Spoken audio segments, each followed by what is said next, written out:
Hey there, so I'm sitting on our front porch in Nashville today to talk with you about a song that's very near and dear to my heart. This song has been sung at just about every Scott family gathering since the late 1950s. The iconic country song Burning Bridges was written by my great-uncle Walter Scott in 1957. Now think about this, it's been recorded by nearly 60 major artists including Jack Scott, Glenn Campbell, who had a gold album titled Burning Bridges, Ray Price, Farron Young, and many others, and now by Garcia and Scott. It's charted alongside Elvis Presley, Chuck Berry, Little Richard, and the Beatles. Now for me, that's pretty heady stuff. Walter wrote the song at GE in Cincinnati when he worked there in the late 50s. He was even featured in the company's trade magazine, The Machinist. Now, he had plenty of other songs he had written prior to that, but none of them took hold like Burning Bridges.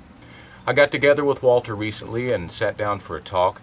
What impressed me most about my uncle, this man that I've known and admired all my life, was his humility. But what brought that about, Kenny Price, he was at Hometowners. He had a trio, and they was recording some, and they recorded Burning Bridges. And this guy was kind of a scout or something, looking for songs or something, and he heard that record with Kenny Price and him, and he took it out to California. And for this publisher out there, Woody Flainer, out there was a record company out there, and they got, Jack Scott got a hold of them, or they got a hold of him or something, and he recorded it then, and that's where it took off. So what was that like, kind of seeing and hearing, seeing the title of your song in the charts and hearing your song on the radio? Yeah. What was that like? It was wonderful. Yeah? Yeah. Did that make you kind of a local celebrity amongst your co-workers and friends and all? I guess a little bit, I don't know. Yeah. How did that affect your life? I mean, did anything change? I mean, when you started getting royalty checks and things like that, did it make things a little easier for you? Or? Yeah, a little bit. Yeah, we bought a few things, bought a new car and all that stuff. But those checks don't come in all at once, Right. A little bit at a time. You don't get no real big checks right off the start. Right. But now we still get checks from them, but they come from overseas mostly, and all these different, like before you see some of the statements I used to get from all different kind of Reader's Digest and different things you wouldn't even think about till you get royalties from. Wow. Wow. But I mean, it's not much, for each one, but each one adds up a little bit. I know a lot of people have recorded it. Jack Scott, Ray Price, Glenn Campbell, Roger Miller, George Jones. George Jones.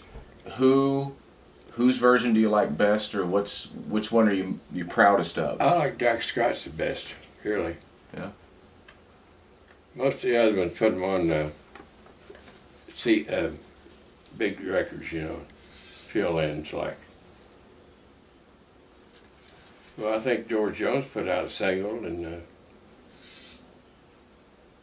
Jack Scott put out a single, and 2 or 3 different albums.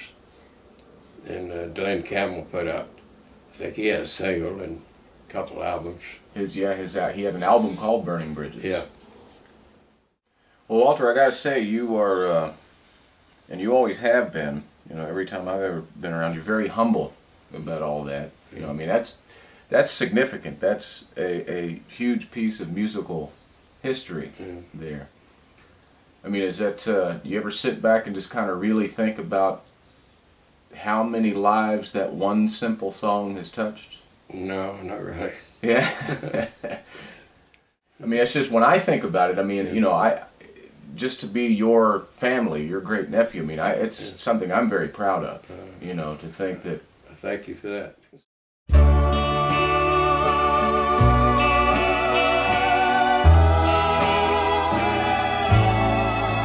Found some letters you wrote me this morning.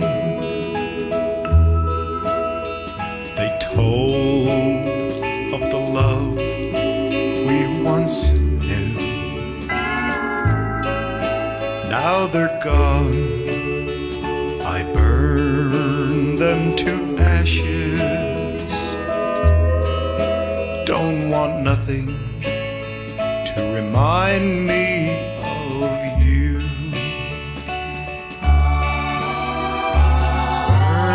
Burning bridges behind me.